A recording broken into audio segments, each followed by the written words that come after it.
My name is Madeline, and I'm 32 years old. I never thought a single Thanksgiving dinner would destroy my family, but that's exactly what happened last year. As my father proudly announced that my sister Heather had just purchased a beautiful 5-bedroom house in Oakwood Hills, I felt something inside me snap.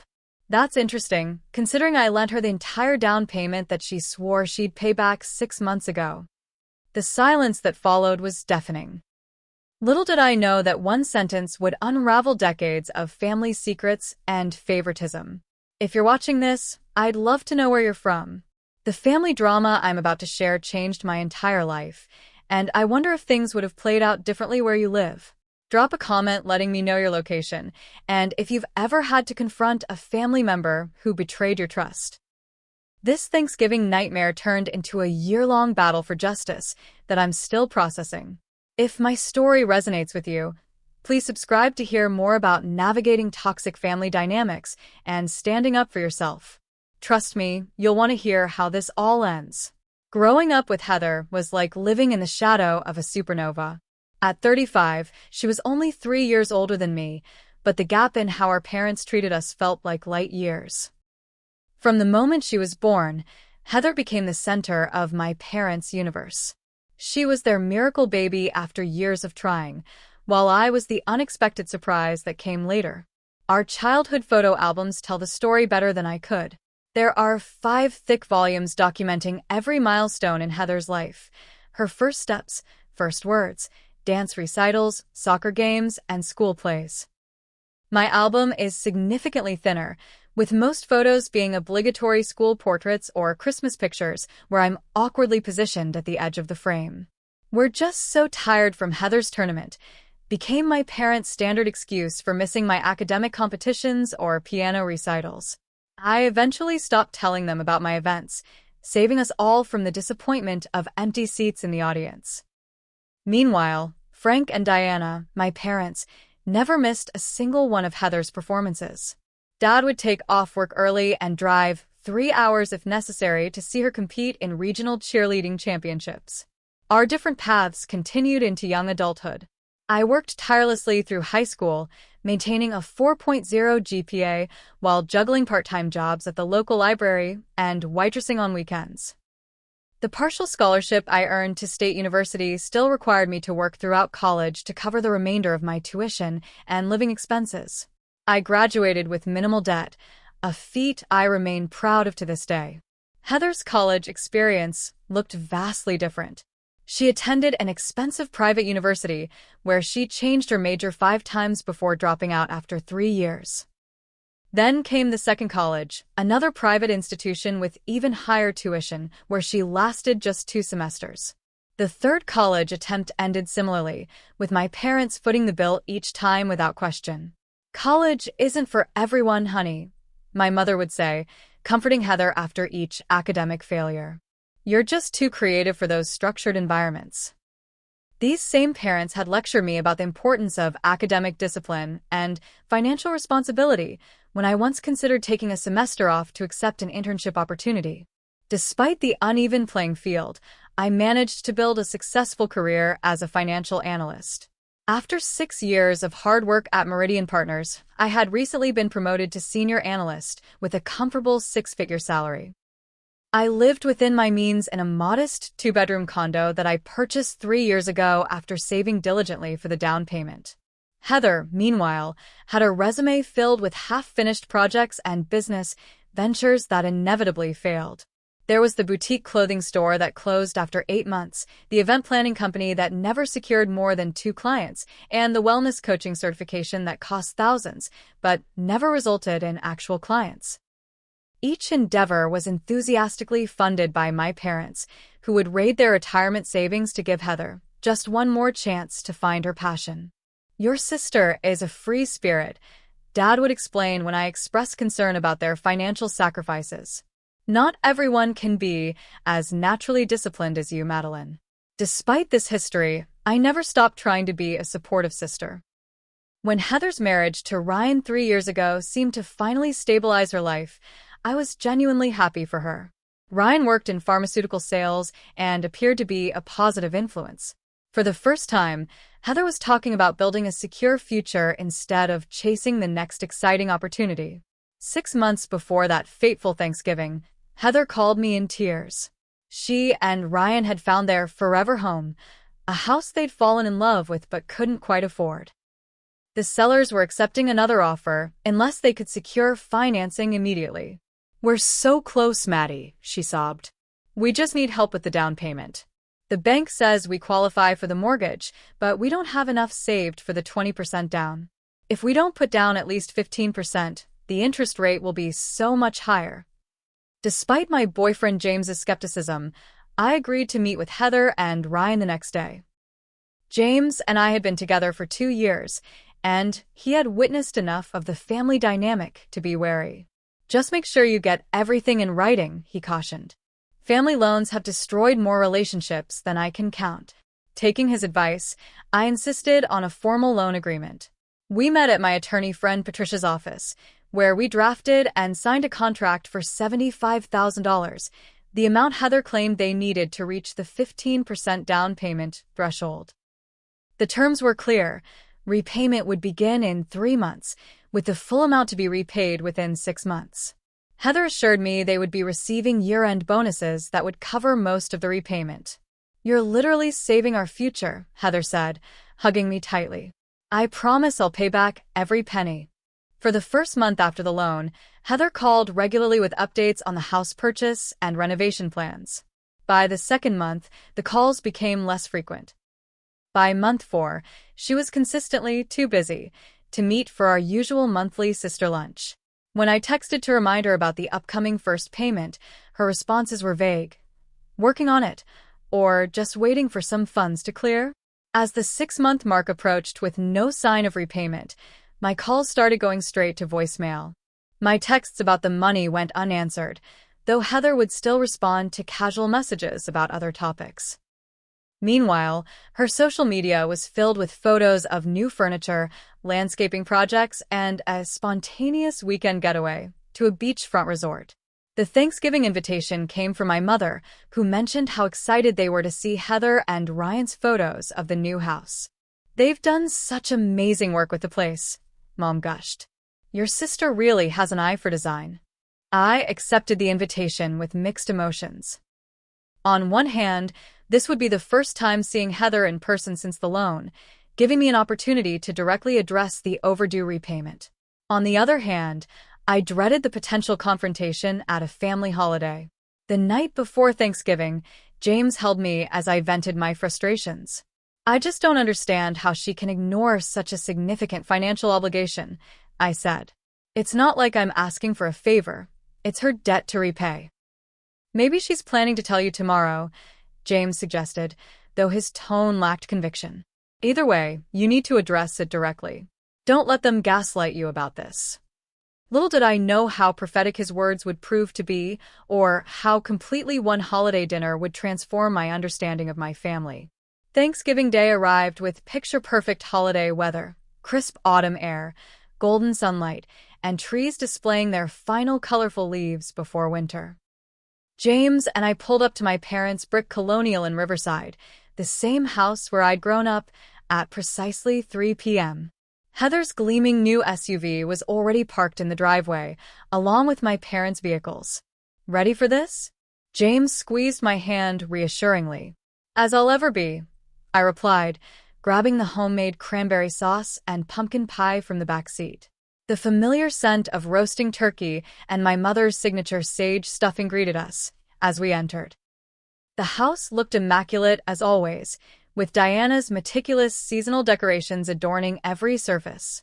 Miniature pumpkins, gourds, and fall-colored candles created the perfect Thanksgiving ambience that would make any home decor magazine proud. "There you are," Mom exclaimed, rushing over to take the dishes from my hands. She air-kissed my cheek before turning her full attention to James. "James, you look so handsome. That blue really brings out your eyes." Dad appeared from the kitchen, bourbon in hand. "The gang's all here now." Come in, come in." Heather's been showing us the most amazing photos of the house. The living room tableau was exactly as I'd expected. Heather occupied the center of the sofa, holding court with her iPad displaying a slideshow of her new home. Ryan sat beside her, his arm draped casually around her shoulders. They looked like an advertisement for perfect domestic bliss. Maddie. James. Heather's voice carried the practiced enthusiasm of someone who'd been taking acting classes. She made no move to get up, instead waving us over. You have to see our breakfast nook. The lighting is absolutely magical in the morning. I forced a smile and settled into the armchair across from them. James stood behind me, his hand resting protectively on my shoulder. The house looks beautiful, I managed, watching as she flipped through images of gleaming hardwood floors, vaulted ceilings, and a kitchen that belonged in a culinary magazine. We just put in a fire pit in the backyard, Ryan added. Perfect for summer entertaining. For the next 30 minutes, we engaged in the carefully choreographed dance of family pleasantries. We discussed safe topics like the unseasonably warm weather, Dad's golf game, and Mom's book club selections. Not once did Heather mention the loan or make any allusion to the financial help that had made her dream home possible. When Mom announced dinner was ready, we migrated to the dining room. The table was set with her best china and crystal glasses, reserved for special occasions and, apparently, celebrations of Heather's achievements. Once seated, Dad raised his glass for a toast. Before we dig into this beautiful meal, I want to say how grateful I am to have my family around this table. Diana, as always, you've outdone yourself with the cooking. He smiled at my mother before turning his gaze to Heather and Ryan. And I'm especially proud of you two for taking this big step. That house is absolutely gorgeous. 5 bedrooms in Oakwood Hills. That's the kind of neighborhood people work their whole lives to get into. He turned briefly toward me. And Madeline and James, congrats on the promotion, honey. You've always been our practical one. As glasses clinked, something inside me finally broke. 6 months of unanswered calls, ignored payment reminders, and watching Heather showcase a lifestyle that my money had helped purchase. It was too much. That's interesting, I said, my voice cutting through the celebratory atmosphere, considering I lent her the entire down payment that she swore she'd pay back 6 months ago. The silence that followed was absolute. Forks froze midway to mouths. Mom's smile remained fixed on her face, though her eyes widened in alarm. Dad's expression shifted from confusion to displeasure in the span of seconds. Ryan suddenly became very interested in rearranging his napkin. Heather was the first to recover. Maddie, why would you bring that up now? Her voice carried a hint of indignation, as if I had violated some unspoken rule by mentioning money at the dinner table. When should I bring it up? You don't answer my calls about it. You ignore my texts about repayment. Meanwhile, you're posting about your new patio furniture and weekend getaways. The months of frustration poured out of me. Dad cleared his throat. Madeline, this is hardly the time or place. She was going to tell you. Mom interjected, though she couldn't quite meet my eyes. Tell me what? I asked, looking directly at Heather. Tears began welling in Heather's eyes, her standard defense mechanism whenever confronted. I was going to talk to you about it after dinner, she said. Things have been so tight with the closing costs and moving expenses. What your sister means, Ryan intervened smoothly, is that we've had some unexpected expenses with the new house. We fully intend to repay you, of course, but we might need a little more time. That's not what we agreed to, I said firmly. The contract we signed. Contract. My mother's voice rose an octave. You made your sister sign a contract? Of course I did. It was $75,000, Mom. $75,000. My father nearly choked on his wine. I thought it was maybe 10 or 20. Heather's tears were flowing freely now. You know I'm good for it, Maddie. You said you wanted to help us. I did help you, by lending you money that you promised to repay. But you gave it to me, Heather said through sobs. You know how much that house meant to us. Gave? I felt like I had entered some parallel universe. We signed a legal document, Heather. I have a copy in my purse right now. I think there's been a misunderstanding, Ryan interjected. Heather mentioned it was more of a gift with flexible repayment whenever we were able. I stared at them in disbelief. That's absolutely not what happened. Madeline, my mother said in her most disappointed tone, your sister and Ryan are just starting out. They needed help with their first home. Surely you can understand that. Starting out? She's 35, Mom. And this is apparently their forever home in one of the most expensive neighborhoods in the county. Why are you being so rigid about this? Dad demanded. You're doing well financially. You've always been good with money. That's because I work hard and make responsible choices, I shot back. And being good with money doesn't mean I can just give away $75,000. No one's saying give it away, Mom placated. Just be flexible with the timeline. The timeline was Heather's idea, I countered. 6 months. That's what she said she needed. A heavy silence fell over the table. I reached for my purse and pulled out the folded loan agreement, placing it on the table. I believe I deserve an honest answer, I said quietly. Were you ever planning to repay this money? Heather exchanged a glance with Ryan, then looked down at her plate. We were hoping that maybe once you saw the house and how happy we are, you might consider it a gift. Between sisters. The truth hit me like a physical blow. You never intended to pay me back. It's not that simple, Ryan began. It is exactly that simple. I cut him off. You lied to me to get my money. Madeline. Dad's voice had that authoritative tone he used when ending discussions. Your sister has always been there for you, emotionally. Not everything comes down to dollars and cents. When has she ever been there for me? I challenged. Name one time she's made a sacrifice for me. That's unfair, Mom interjected. You've always been so independent. You never needed the kind of support Heather does. So, because I'm responsible, I get punished? I have to bankroll her lifestyle? Don't be so dramatic, Heather said, her tears suddenly dry. It's not like you can't afford it. You're always talking about your big promotion and bonuses. So this is my fault for being successful? I couldn't believe what I was hearing. No one's saying that, Dad sighed. But family helps family. You're in a position to be generous. I was generous, I said. I lent her $75,000. And now I'm being told I should just forget about it because she's my sister? Well, when you put it like that, Mom began. Yes, exactly like that, I interrupted. How would you put it? James, who had remained silent throughout the exchange, finally spoke. I think we should go. His voice was calm but firm. Yes, maybe that's best, Mom said quickly. Everyone's getting too emotional. We can discuss this another time. There's nothing to discuss, I said, standing up. Either Heather honors our agreement, or I'll have to pursue other options. Are you threatening legal action? Dad asked incredulously. Against your own sister? I'm saying I expect her to honor her word and our contract. After all we've done for you, Mom said shakily. I can't believe you'd create this drama on Thanksgiving of all days. I laughed bitterly. What exactly have you done for me, Mom? I worked my way through college. I saved for my own down payment. I built my career without any help.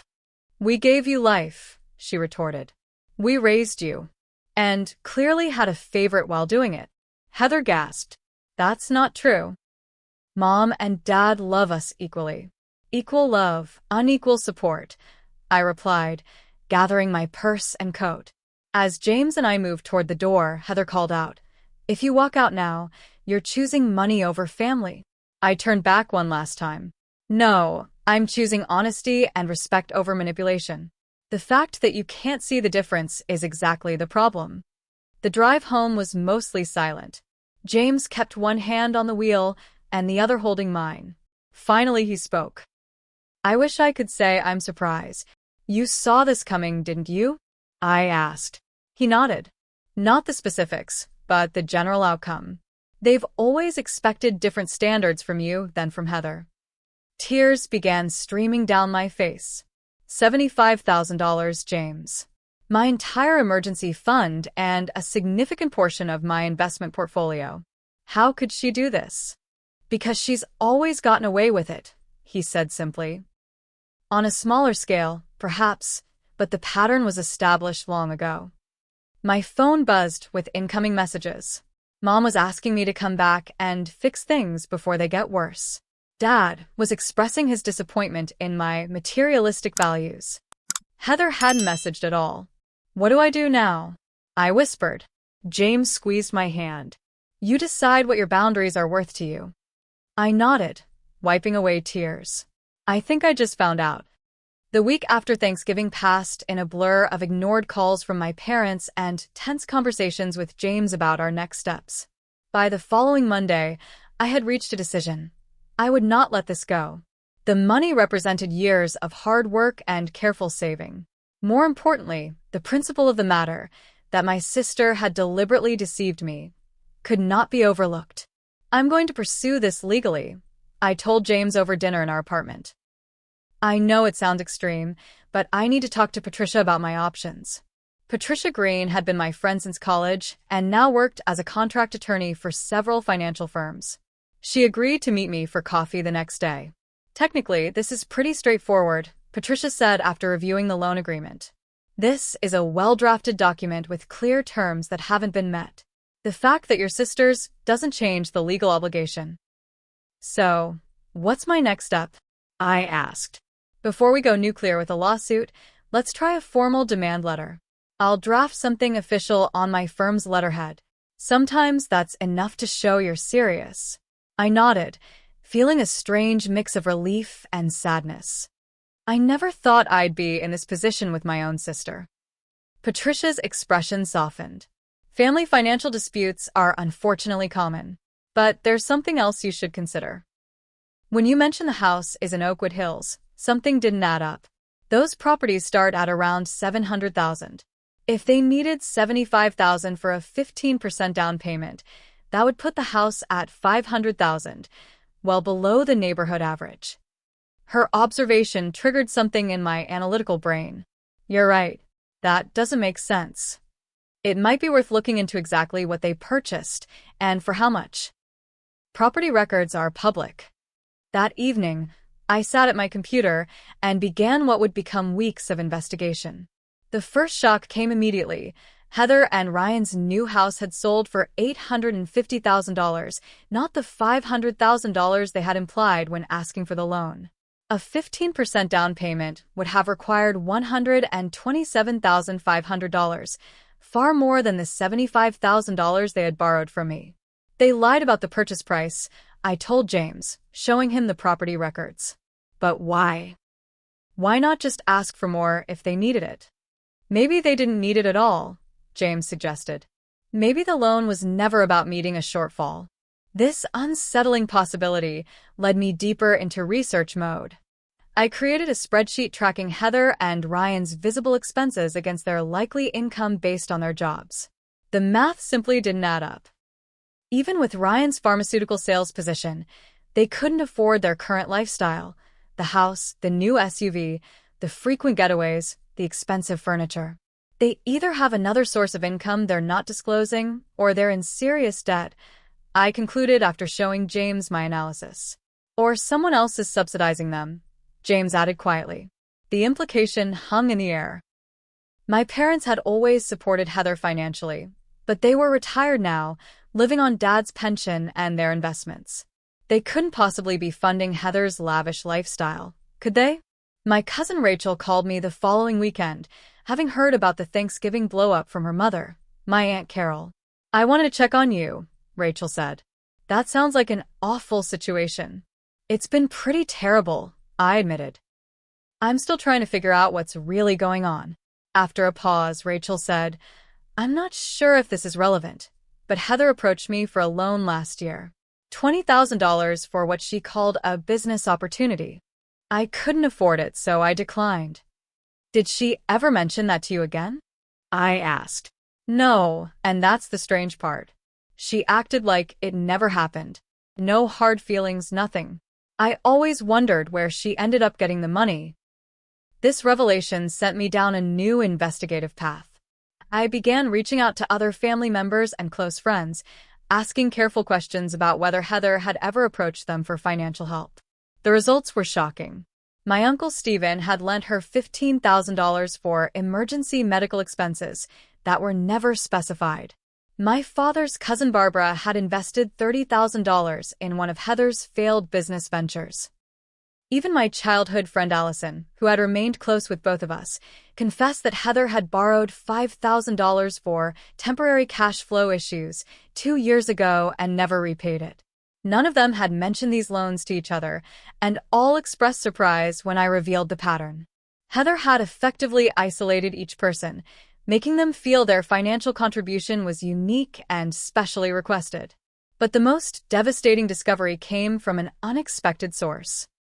During a conversation with my grandmother Eleanor, who lived in a retirement community 3 hours away, she mentioned something that stopped me cold. "I've been meaning to ask how you used your portion of the inheritance," she said casually. "I know Heather bought that lovely house, but I haven't heard what you did with yours." "What inheritance?" I asked, my stomach nodding. Grandma Eleanor sounded confused. "From your grandfather's investment account. Frank told me he divided it equally between you girls when it matured last year. It was about $200,000 each after taxes." The room seemed to spin around me. "Grandma, I never received any inheritance." The silence on the phone was deafening. "That can't be right," she finally said.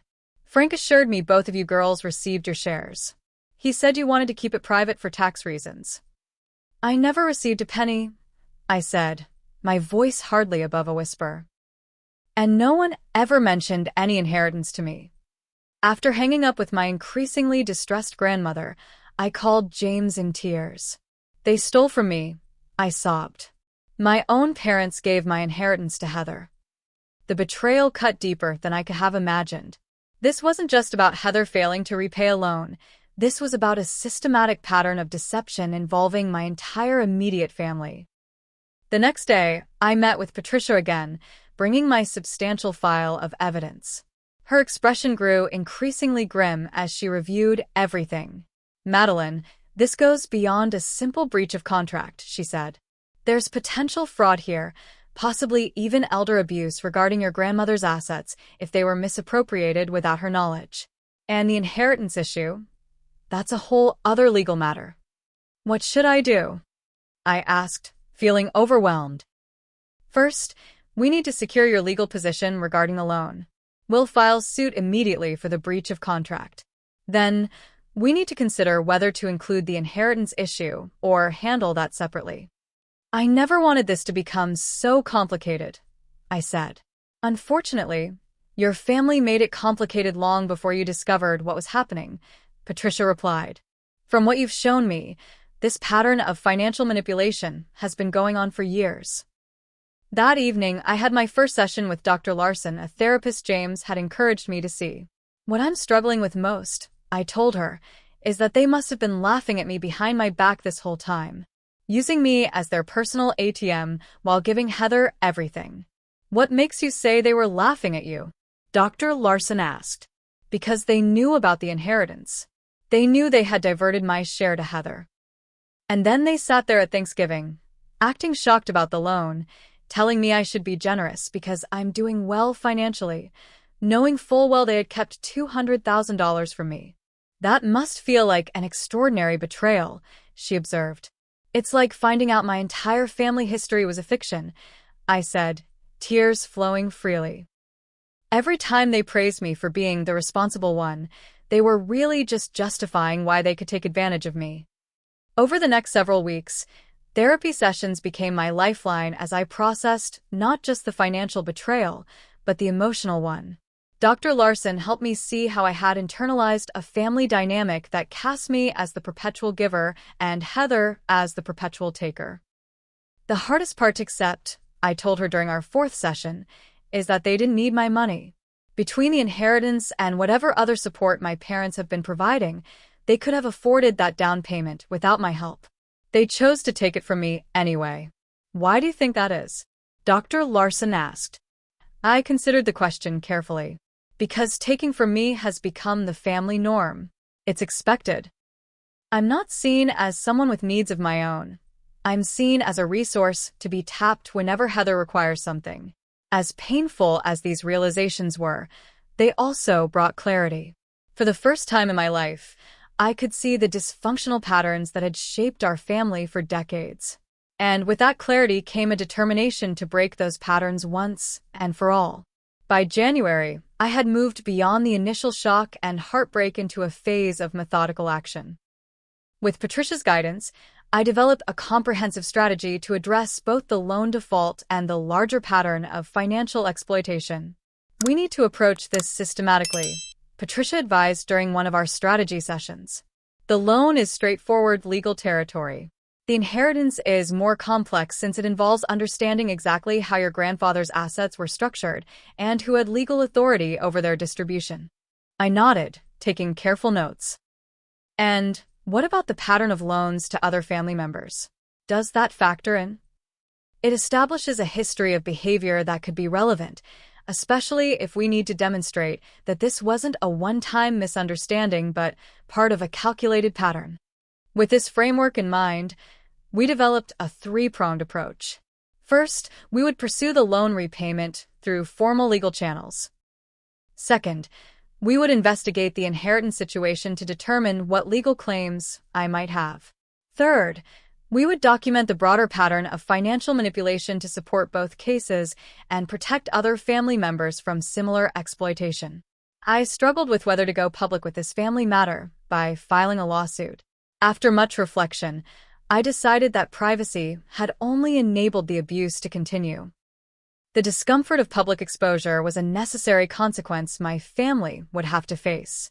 I've thought about what you said regarding the balance between justice and family harmony, I told James as we walked through the park one chilly afternoon. I've realized something important. There never was true family harmony. There was only my compliance with an unfair system. James squeezed my hand. I'm proud of you for seeing that. It takes a lot of courage. The hardest part is knowing this will permanently change my relationship with my parents, I admitted. But I can't unsee what I've discovered.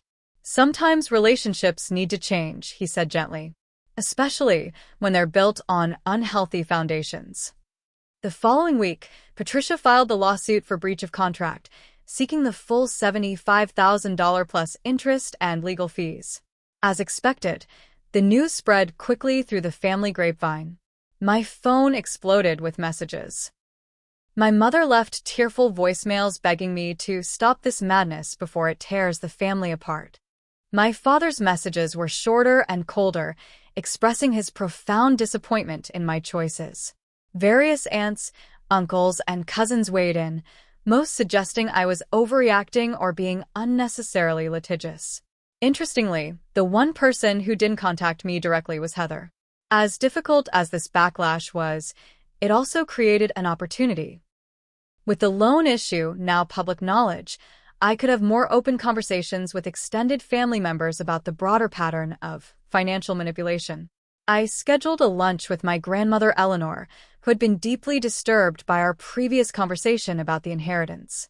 I've been going through all of Benjamin's papers, she told me, referring to my late grandfather. Frank assured me the investment account would be divided equally between you girls when you both turned 30. The documentation clearly shows there was over $400,000 in that account when it matured.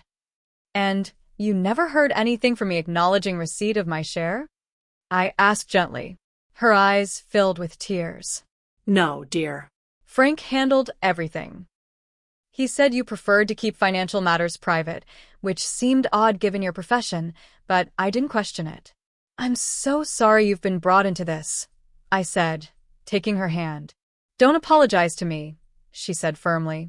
I'm the one who should have been more vigilant. But I trusted my own son to honor his father's wishes. Her expression hardened. That trust was clearly misplaced. Eleanor proved to be an unexpected ally in my quest for accountability. She provided all the documentation she had regarding my grandfather's assets and wrote a detailed affidavit about her understanding of how the inheritance was to be distributed. While I was building my case, James surprised me with a proposal that caught me completely off guard. During a weekend getaway to a mountain cabin, a brief respite from the legal and emotional turmoil, he got down on one knee.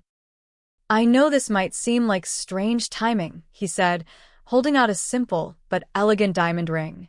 But watching you stand up for yourself, Seeing your strength and integrity in the face of such difficult circumstances, it's only made me more certain that you're the woman I want to spend my life with." Through tears of joy, the first purely happy tears I'd shed in months, I said yes. "I can't offer you a drama-free family situation right now," I warned him. He laughed. "I'm not marrying your family. I'm marrying you." With this new joy came a renewed determination to establish healthy boundaries with my family. I drafted a formal letter to my parents with Patricia's help, outlining exactly what would need to happen for reconciliation to be possible. 1. Full repayment of the $75,000 loan. 2. A complete accounting of my grandfather's inheritance and restoration of my rightful share. 3. An acknowledgement of the pattern of favoritism and financial exploitation. 4. A commitment to family therapy if we were to have any relationship moving forward. "Do you think they'll agree to any of this?" James asked as I sealed the envelope. "Honestly, no," I replied. "But sending this letter isn't really about their response. It's about me clearly communicating my boundaries for the first time in my life." As predicted, my parents' response was a mixture of denial, deflection, and emotional manipulation. They claimed I was tearing the family apart over money and suggested I needed psychological help for my obsession with fairness. Meanwhile, Patricia's investigation into the inheritance revealed something we hadn't anticipated. My grandfather's investment account had been set up as a trust with specific disbursement instructions. This meant that legally, my father had acted as a trustee and potentially violated his fiduciary duty by not distributing the assets as directed. "This strengthens your case considerably," Patricia explained. "Breach of fiduciary duty carries significant legal weight. We decided to time our legal actions strategically. Through family connections, we learned that Heather and Ryan were planning to refinance their mortgage to take advantage of lower interest rates. A lawsuit would complicate that process considerably. I don't want to be vindictive," I told Patricia, "but I do want them to face real consequences for their actions." "In my experience," she replied, "people like your sister and parents rarely change unless the consequences of their behavior become too uncomfortable to ignore." I nodded, thinking about all the years I'd tried to win my parents' approval by being the responsible one, never realizing that this very quality made me valuable to them in a way I hadn't understood, as a reliable resource to support Heather. "I'm not just doing this for myself," I realized aloud. "I'm doing it for every family member they might target next." If you've ever had to confront someone you love about a painful truth, you know how excruciating that process can be. As I prepared for the next phase of this journey, I found myself questioning everything. Was I overreacting? Was money worth damaging family relationships? Was I becoming someone I didn't want to be? These doubts would creep in during quiet moments, making me wonder if I should just let it all go for the sake of peace. But then I would remember the look on my father's face at Thanksgiving when he suggested I should simply give my sister $75,000 because I was doing well financially, all while knowing he had diverted my inheritance to her. I would remember my mother's tears, weaponized to make me feel guilty for requesting what was rightfully mine. And I would find my resolve strengthening once again. As difficult as this journey has been, I've learned that standing up for yourself isn't selfish. Sometimes it's the only way to break cycles of dysfunction that hurt everyone involved. If you're facing a similar situation in your own family, remember that setting boundaries isn't about punishment. It's about creating the possibility for healthier relationships built on mutual respect rather than exploitation. I should have anticipated that my family wouldn't simply accept accountability without a fight. As February turned to March, their response escalated from private appeals to a full-blown campaign to discredit me within our extended family and social circles. The first sign came when my cousin Derek called, sounding uncomfortable. "I just wanted to check if you're doing okay," he said hesitantly. "Mom told me about your financial troubles." "My financial troubles?" I repeated, confused. "Yeah, about how you're suing Heather because you're having money problems and need cash quickly.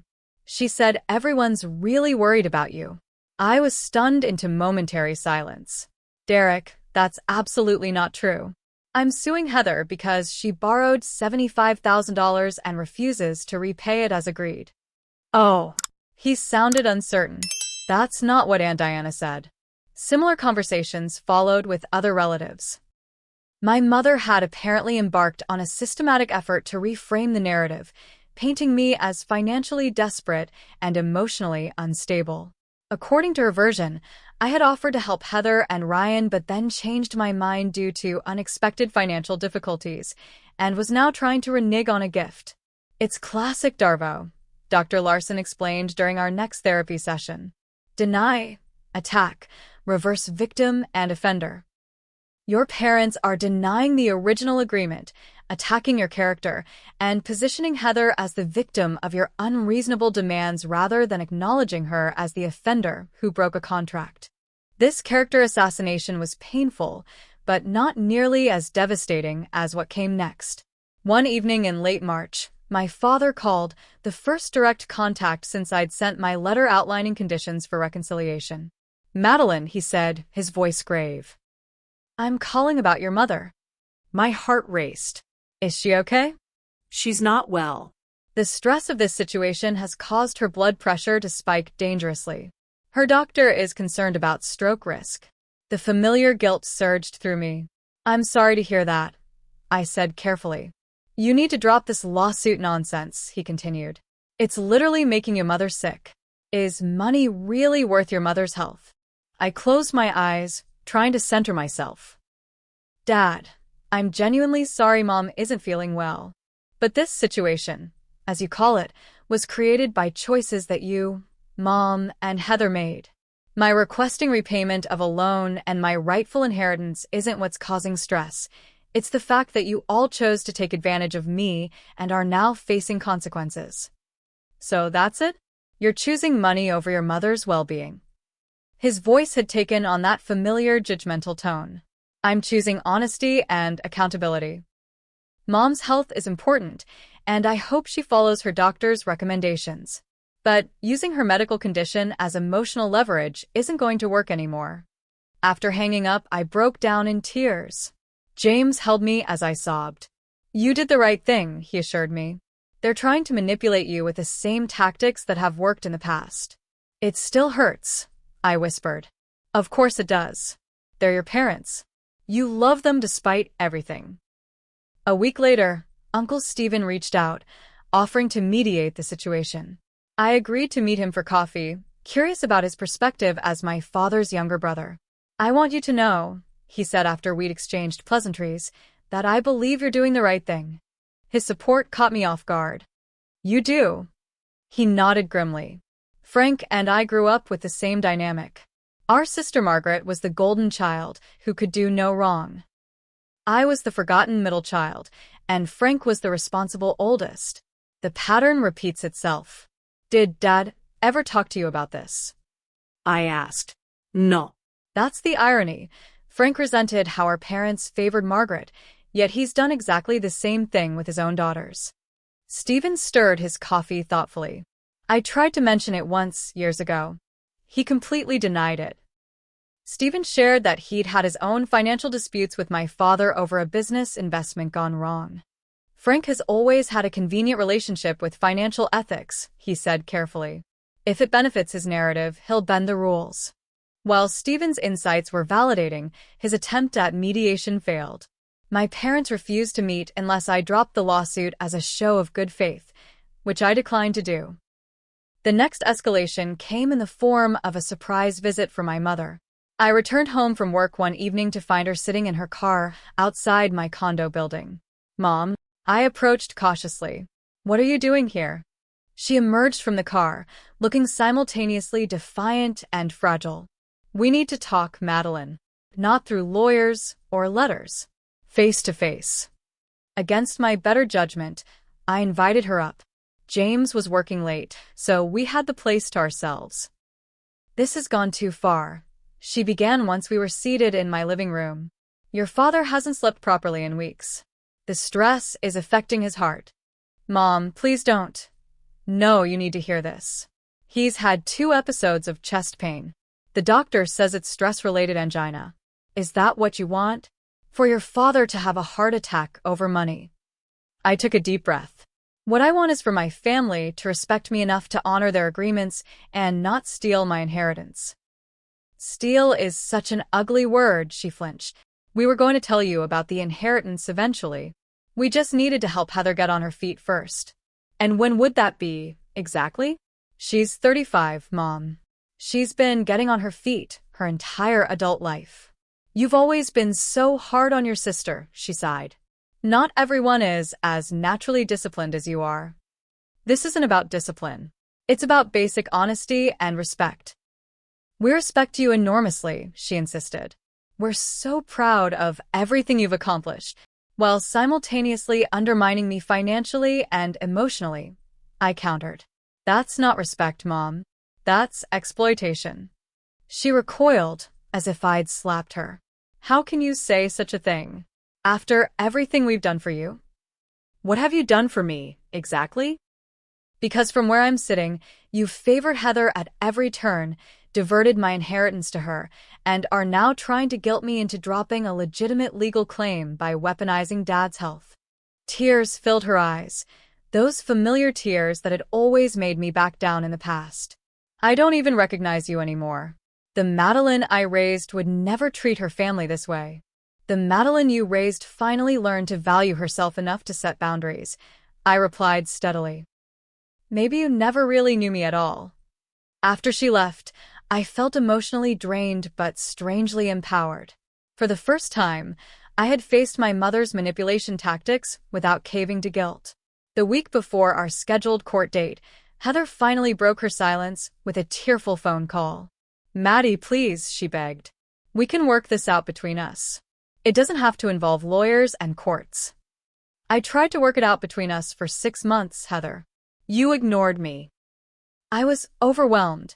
The house, the move, everything cost more than we expected.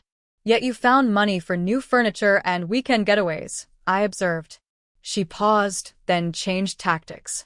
Ryan and I are having problems. The stress of this lawsuit is tearing us apart. He blames me for everything. That's between you and Ryan, I said firmly. But since you mentioned him, I should tell you, he called me yesterday. What? Her voice shifted from tearful to sharp. What did he say? He offered to provide documentation about the inheritance and other financial arrangements if we'll agree not to name him in any future legal actions. He's lying, she shouted. Whatever he told you is completely false. I haven't agreed to anything yet, I said calmly. But it's interesting that you immediately assume he's providing damaging information rather than supporting your version of events. After more unsuccessful attempts to emotionally manipulate me, Heather finally made a concrete offer. She and Ryan would repay the loan over 3 years with minimal interest.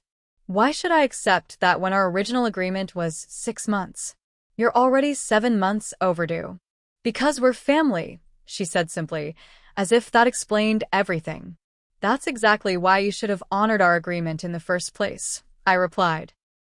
The day before our court date, my parents made one final attempt to pressure me into dropping the case.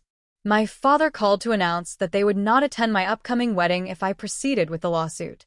You're forcing us to choose between our daughters, he said. And we won't abandon Heather when she needs us. The implicit message was clear. They had always chosen Heather, and they always would. I'm not asking you to choose, I said. I'm asking for accountability. But if you see those as mutually exclusive, that's your decision to make. After hanging up, I turned to James. They're not coming to our wedding. He wrapped me in a tight embrace. Then we'll surround ourselves with people who truly support us. Despite the pain of this ultimate rejection, I felt a strange sense of calm. The threats, the emotional manipulation, the character assassination, none of it had worked. Tomorrow, we would have our day in court, and for once, my family would have to face the consequences of their actions. The morning of the court date dawned crisp and clear. James and I arrived at the county courthouse 30 minutes early, meeting Patricia in the lobby. She projected calm confidence, which helped steady my nerves. Remember, she advised, stick to the facts. The documentation speaks for itself. Don't let emotion overcome your testimony, even if they try to provoke you. We entered the courtroom to find my entire immediate family already seated on the opposite side. My parents sat rigidly, avoiding eye contact. Heather dabbed at tears beside Ryan, who looked uncomfortably at his phone. Behind them sat several aunts and uncles, including Stephen, who gave me a subtle nod of encouragement. To my surprise, Grandmother Eleanor had made the 3-hour drive to attend. She sat on our side of the courtroom, along with Rachel and a few friends who had come for moral support. Just as the proceedings were about to begin, Patricia was approached by Heather and Ryan's attorney, who requested a brief conference in the hallway. I waited anxiously for 10 minutes until Patricia returned, her expression carefully neutral. "They're offering a settlement," she whispered. "Full repayment of the loan with minimal interest, paid over 18 months. They want a confidentiality agreement as part of the deal." "What about the inheritance?" I asked. "Not included. They claim that's a separate matter between you and your parents." I considered the offer. It would resolve the immediate loan issue without the stress of a court battle.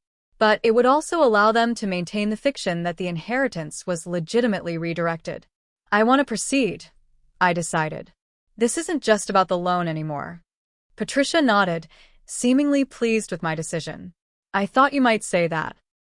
When the judge entered and the case was called, Heather and Ryan's attorney immediately requested another opportunity to discuss settlement.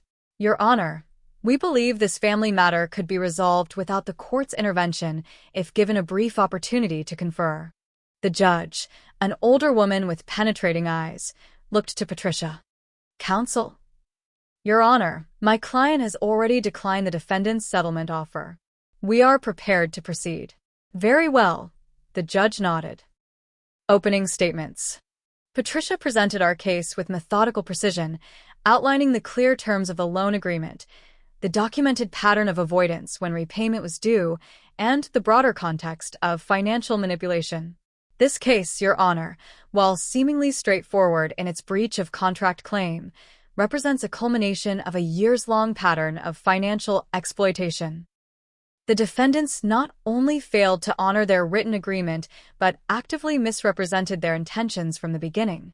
Heather and Ryan's attorney countered with an argument about family understandings and mutual support expectations, suggesting that the formal agreement didn't reflect the true nature of the arrangement.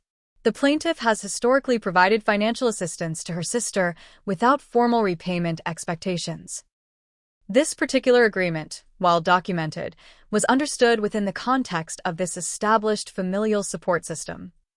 The judge looked skeptical. "Counselor, are you suggesting that a signed contract should be invalidated based on prior gift-giving patterns?" "Not invalidated, Your Honor, but interpreted within the appropriate familial context." When it came time for testimony, I took the stand first, carefully describing the circumstances of the loan, the subsequent avoidance, and the Thanksgiving confrontation. "Ms. Reynolds," Heather's attorney began during cross-examination, "isn't it true that you've enjoyed significant financial success while your sister has struggled?" "Objection," Patricia interjected. "Relevance." "I'll allow it," the judge ruled. "The witness may answer." "I've worked very hard for my financial stability," I replied evenly. "And I've supported my sister numerous times throughout our adult lives." "So this particular loan wasn't unusual in your relationship? The amount was much larger than any previous help I'd provided. That's why I insisted on a formal agreement. And yet you chose to bring this matter to court rather than work it out within the family. Doesn't that suggest this is about punishing your sister rather than recovering funds?" I met the attorney's gaze directly. "This is about accountability. I tried to resolve this privately for months before filing suit." When Heather took the stand, she presented herself as the perpetually struggling sibling who had always lived in my shadow. "Maddie has always been the perfect one," she said tearfully. "The smart one, the responsible one." I thought this loan was her way of finally helping me achieve some stability, but then she turned it into this legal nightmare. "And did you understand that the money was to be repaid according to the terms in the agreement you signed?" Patricia asked during cross-examination. "Well, yes, technically," Heather admitted. "But in our family, these things have always been flexible." So, you acknowledge signing an agreement that specified repayment within 6 months? Yes, but... And you acknowledge making no payments whatsoever in the 7 months since that deadline passed? We couldn't afford to at the time, Heather said defensively. Yet you purchased new furniture, took weekend trips, and made other discretionary purchases during this period? Heather glanced at our parents before answering. Those were necessary expenses for our new home and Ryan's work obligations. The most surprising testimony came from my father, who was called as a witness regarding the family financial dynamics. Under oath, he was forced to answer questions about the inheritance. Mr. Reynolds, Patricia began, are you familiar with the investment account established by your father, Benjamin Reynolds, for the benefit of his granddaughters? Dad shifted uncomfortably. Yes. And what was your understanding of how those funds were to be distributed? They were to be used for the girls' benefit as needed, he hedged. Was there a specific distribution plan outlined by your father? He hesitated. He suggested it be split equally when they both turned 30. Suggested or directed? Patricia pressed. It was my understanding that I had discretion as the account manager, he replied stiffly. Did you inform Madeline about this inheritance when she turned 30? No. Did you distribute any portion of those funds to her? Not directly. Where did those funds go, Mr. Reynolds? My father glanced at my mother before answering. They were used to help Heather with various financial needs. All of them, including Madeline's portion? We intended to address that eventually, he said defensively. After 7 years? Patricia asked incredulously. When Ryan took the stand, his testimony deviated significantly from the family narrative. Under oath, he admitted that he and Heather had discussed the loan as a soft obligation that Madeline probably wouldn't enforce because she never stood up to the family. We figured if we delayed long enough, she'd just let it go, he testified, avoiding looking at Heather. That's what she always did in the past. His admission sent a visible shock through my family's side of the courtroom. My mother buried her face in her hands, while Heather stared at her husband in disbelief. After 4 hours of testimony and arguments, the judge called a brief recess before delivering her ruling. During the break, Heather approached me in the hallway. How could you do this to us? She hissed. You've destroyed everything. I didn't destroy anything, Heather. You did that when you chose to lie and manipulate instead of honoring your commitments. You've always been jealous of me, she said bitterly. This is your revenge for all the attention I got growing up. I looked at my sister, really looked at her perhaps for the first time. Behind the tears and accusations, I saw something I hadn't recognized before. Fear. Fear of standing on her own. Fear of living without the constant support and special treatment she'd always received. This isn't about jealousy, I said quietly. It's about breaking a pattern that's been harmful to everyone, including you. When court resumed, the judge delivered her ruling with unequivocal clarity. Based on the evidence and testimony presented, the court finds in favor of the plaintiff. The loan agreement is valid and enforceable. The defendants are ordered to repay the full amount of $75,000 plus 5% interest from the date of default and reasonable legal fees. She continued, addressing Heather and Ryan directly. The court is not persuaded by the argument that family relationships somehow negate written agreements. If anything, such relationships should encourage greater fidelity to one's word, not less. Regarding the inheritance issue, the judge noted that while it wasn't directly part of this case, there was sufficient evidence to suggest mismanagement of trust assets. She recommended I pursue that claim separately if desired. As we gathered our belongings, I noticed my grandmother speaking intently with my father, her expression a mixture of disappointment and resolve. My mother sat alone, looking smaller than I'd ever seen her. Outside the courthouse, Grandmother Eleanor approached me. I'm proud of you, she said firmly. It took courage to do what you did today. I never wanted it to come to this, I admitted. Sometimes the right path isn't the easy one, she replied. Your grandfather would have been appalled by how his wishes were disregarded. I intend to make certain that doesn't happen again. That evening, James arranged a small dinner at our favorite restaurant with the people who had supported me through the ordeal.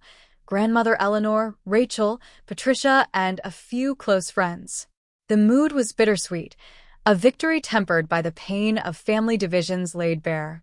"A toast," James proposed, raising his glass. "To Madeline, whose courage and integrity inspire me every day. To boundaries and accountability," added Patricia. "To new beginnings," grandmother Eleanor said softly. As I looked around the table at these people who had stood by me through this difficult journey, I realized something profound.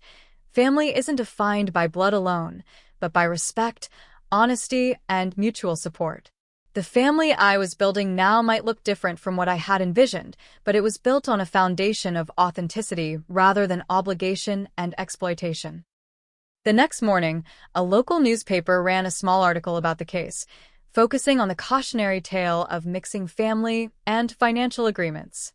Within days, 3 other relatives contacted me privately to share similar experiences with Heather and my parents, expressing gratitude that someone had finally broken the silence. As difficult as the courtroom showdown had been, it represented a turning point, not just in my financial situation, but in my understanding of what family truly means and what I deserved from those relationships. 6 months after the court ruling, I stood in the bridal suite of a charming vineyard venue, watching as my maid of honor Rachel adjusted my veil. My wedding day had arrived, and though it looked different from what I had once imagined, it felt surprisingly right. "Nervous?" Rachel asked, meeting my eyes in the mirror. "Strangely calm," I replied. "For the first time in my life, I feel like I'm exactly where I'm supposed to be, with exactly the right people around me." Those people did not include my parents or Heather. Despite multiple attempts at reconciliation, including a heartfelt letter I had sent 2 months earlier, they had declined to attend. My father had responded with a brief note stating they weren't ready to move past what happened, while Heather hadn't responded at all. The court-mandated repayment of my loan had begun, though not without complications. Heather and Ryan had been forced to sell their luxury SUV and some of their higher-end furniture to make the initial payments.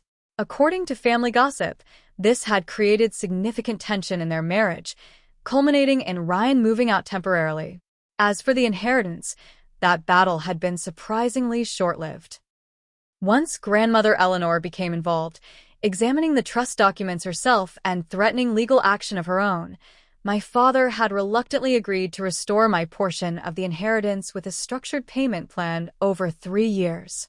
"Your grandmother is a force of nature," James had commented after witnessing one of her firmly worded phone calls to my father. "Now I see where you get your backbone." Eleanor had gone a step further, revising her own will to establish direct trusts for all her grandchildren, with independent trustees to ensure proper distribution. She had also become a surprising source of wisdom and support, calling weekly and visiting often. "You look beautiful," she said now, entering the bridal suite with a small velvet box. "I brought something for you." Inside was a delicate pearl necklace with a diamond pendant. "These were my mother's," she explained. "I want you to have them today." As she fastened the necklace around my neck, she added quietly, "Family traditions should be about passing down love and values, not pain and favoritism. You're helping break a cycle that's gone on for too many generations." Walking down the aisle with Uncle Stephen, who had graciously agreed to step in when my father declined, I felt a momentary pang for what should have been. But as I met James's eyes at the altar, surrounded by people who truly supported us, that regret was quickly replaced by certainty. Our first Thanksgiving as a married couple arrived exactly 1 year after the confrontation that had changed everything. We hosted dinner at our condo, with an eclectic group that included grandmother Eleanor, Rachel and her husband, James's parents, and a few close friends who had become like family. "It's strange," I confided to James as we prepared the turkey that morning. "Part of me still feels like I should be setting places for my parents and Heather." "That's natural," he assured me. "They've been part of every Thanksgiving of your life until now." "Do you think they'll ever come around?" I asked, voicing the question that still lingered in quiet moments. "I think they might eventually," he said thoughtfully. "But the real question is what kind of relationship would be healthy if they do." That question had been central to my ongoing work with Dr. Larson. What would a healthy relationship with my family look like? Could there ever be true reconciliation without fundamental changes in the dynamics that had shaped our interactions for decades? In early December, I received an unexpected call from Ryan. "Heather and I are getting divorced," he said without preamble. "I thought you should hear from me directly." "I'm sorry," I said, and meant it. Despite everything, I had never wished for my sister's marriage to fail. "Don't be," he replied. "It's been a long time coming. The lawsuit just brought everything to the surface." After a pause, he added, "She's living with your parents now. They're helping her with the divorce costs." Some patterns were difficult to break. The most surprising development came in February when my father suffered a minor heart attack. Despite our estrangement, I immediately went to the hospital. My mother seemed shocked to see me in the waiting room. "You came," she said simply. "Of course I did," I replied. "He's still my father." That crisis opened a narrow channel of communication. After my father's recovery, my parents cautiously agreed to a meeting facilitated by a family therapist Dr. Larson had recommended. The session was tense and difficult. My father, perhaps humbled by his health scare, acknowledged for the first time that there had been some inequities in how they had treated Heather and me. My mother found this harder to admit, still insisting they had only responded to our different needs. "Madeline was always so independent," she repeated. "Heather needed more support." "Did it ever occur to you," I asked, "that I became independent because I learned early on that I couldn't count on the same support Heather received?" The therapist guided us through this and other painful realizations. While one session couldn't undo decades of entrenched patterns, it represented a first step toward potential healing. By spring, James and I had more joyful news to share. We were expecting our first child. This development prompted serious discussions about what role my parents and Heather would play in our child's life. "I want our baby to have grandparents," I admitted to James. "But I need to know they won't repeat the same patterns of favoritism with our children that they did with Heather and me." "That's a reasonable boundary," he agreed. "And one worth maintaining even if it's uncomfortable." When I shared the pregnancy news with my parents, their delight was palpable. My mother immediately began talking about nursery themes and baby showers. My father, more subdued but clearly moved, asked when they could visit. "I'd like you to be involved in your grandchild's life," I told them carefully. "But we need to establish some ground rules first." Those rules included no unscheduled visits, no undermining our parenting decisions, and most importantly, equal treatment of all grandchildren, including any future children Heather might have. "We've seen what favoritism does to a family," I explained. "I won't allow that pattern to continue into the next generation." My relationship with Heather remained the most complicated. After her divorce was finalized, she reached out with a text that seemed sincere but stopped short of any real accountability. "I miss my sister. Can we talk sometime?" Our eventual meeting at a neutral coffee shop was awkward. She looked different, less polished, more genuine somehow. "I'm sorry about your divorce," I offered. "It was for the best," she sighed. "Ryan and I brought out the worst in each other." We carefully navigated conversation about neutral topics until Heather finally addressed the elephant in the room. "I know I messed up," she said, staring into her coffee. "With the loan, with everything." "Yes, you did." I agreed, not unkindly. "I've been in therapy," she continued, "trying to understand why I've made the choices I have. Why I've always felt entitled to more than my share." It wasn't a full apology, but it was something, an acknowledgement that her behavior had been problematic. Whether this represented genuine growth or another manipulation tactic remained to be seen. By Christmas, our extended family had settled into a new configuration. Grandmother Eleanor hosted the holiday at her home, creating neutral territory where various family factions could interact without the pressure of past dynamics. My parents came for Christmas Eve, but left before Heather arrived on Christmas Day, a scheduling arrangement that acknowledged ongoing tensions while allowing everyone to participate in family traditions. As I sat by the fire, My hand resting on my growing belly, Grandmother Eleanor settled beside me. "You know," she said thoughtfully, "families are always evolving. The relationships we have at one point in our lives aren't necessarily the ones we'll have forever. Do you think there's hope for real reconciliation?" I asked. She considered this carefully. "I think there's always hope for growth and change. But reconciliation doesn't mean returning to old patterns. It means creating something new and healthier. That's what I'm trying to do," I said. "I know," she squeezed my hand. "And you're doing it beautifully." Looking around at this gathering, some blood relatives, some chosen family, I realized we were creating a new template for what family could mean. One built on mutual respect rather than obligation, on accountability rather than enabling, on authentic connection rather than prescribed roles.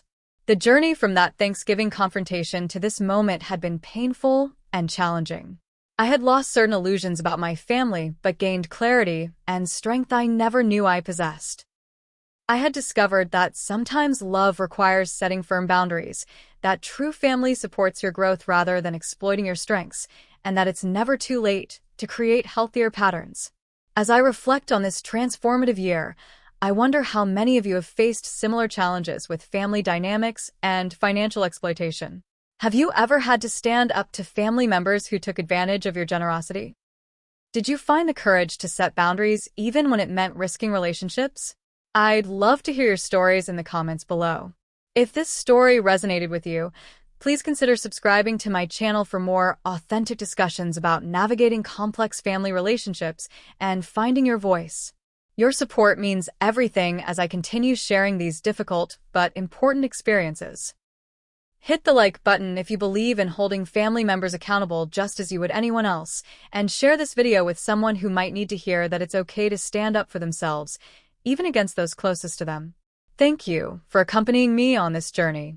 Remember, true family, whether by blood or by choice, lifts you up instead of using you. Sometimes the most loving thing you can do for yourself and others is to break cycles of dysfunction, even when it's heartbreaking to do so.